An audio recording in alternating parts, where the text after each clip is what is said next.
Many of us in here have pets, and hopefully most of us here love our pets. But what if I told you if PETA got a hold of your pet, they'd probably end up dead?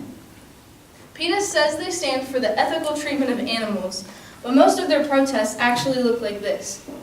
While this isn't directly harmful to animals, it's very traumatizing to any small children or, judging by some people's faces in here, just people in general. You don't want to see this. Most of their protests are just to draw attention to themselves, and they don't actually help benefit these animals. This way of sharing your beliefs is extremely counterproductive. Using articles that analyze the actions of PETA and the website of a group that actively opposes PETA called PETA Kills Animals, I will show you today what PETA even is, some ways they spread their message, and a few examples of how they've been unsuccessful in their campaigning. First off, PETA, this isn't really what PETA stands for. PETA stands for People for the Ethical Treatment of Animals. Their mission statement is animals are not ours to eat, wear, experiment on, or use for entertainment. And their actual mission is to protect animals from exploitation and cruelty and to prompt people to reevaluate their relationships with other species. This photo has recently gone kind of viral as a way that PETA wants us to change the way we speak to be more inclusive of all species and not so condescending on animals.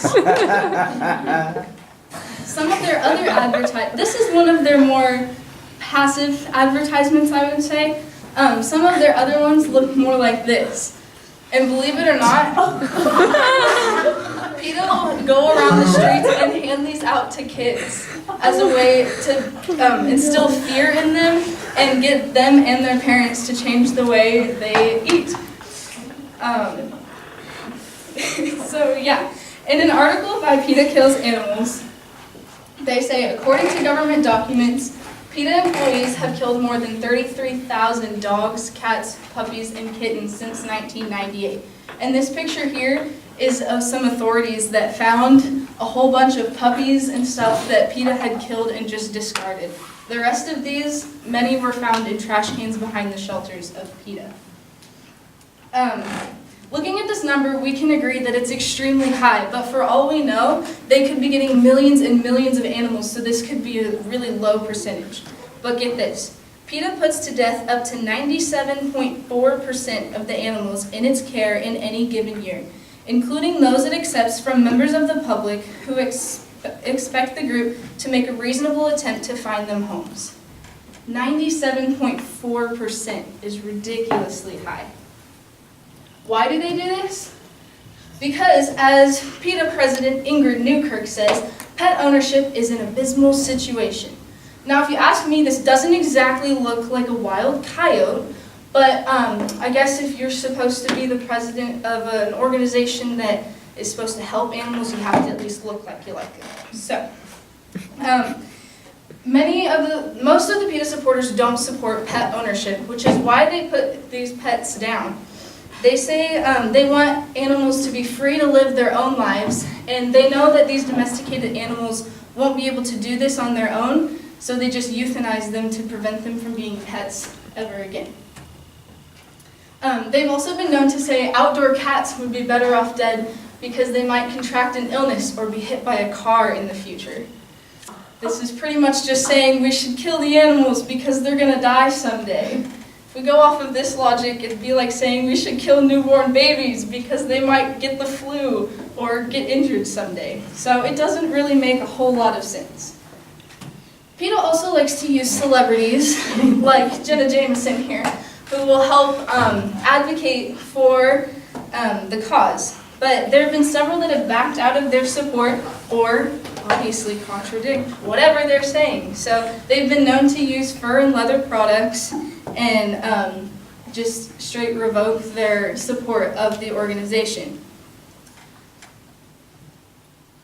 So looking at some protests, this is very typical of a PETA protest. A lot of times they don't have clothes on, or like the other ones, they lock themselves in cages or make blood everywhere, and they're crazy. Alex Pacheco is the PETA co-founder, and he has been known to say, arson, property destruction, burglary, and threat are acceptable crimes when used for the animal cause. In contrast, this might make you kind of sad, just forewarning, but This is an anti-PETA advertisement. I hope this I'll never learn to fetch or play hide and seek. I won't become a trapeze artist or watch ping pong. And I won't ever get to play with my best friend. I couldn't grow up because PETA killed me. Shockingly, People for the Ethical Treatment of Animals has killed more than 33,000 animals since 1998. Don't support the hypocrites at PETA. Support your local animal shelter. Find out more at PETAkillsanimals.com. So yeah, that one's kind of sad, but their advertisement is a whole lot less, well, really just traumatizing. It's sad, yes, but it was kind of cute. So, theoretically, PETA has good intentions, but when you take a closer look, they're really counterproductive. They've become a joke to the rest of society a lot of times, and yeah, this is ridiculous. So, I encourage you to be aware of the violent ways of PETA and take the side of kindness to animals, not unreasonable distance from them and half-naked protests. Next time someone reprimands you for going hunting, remember what would happen if you let all the deer and quail live. Don't let some manipulative people convince you that the world wouldn't be overrun by pests if we let every animal live. And don't think that domesticated animals would be able to survive if we suddenly let all of them go. Thank you.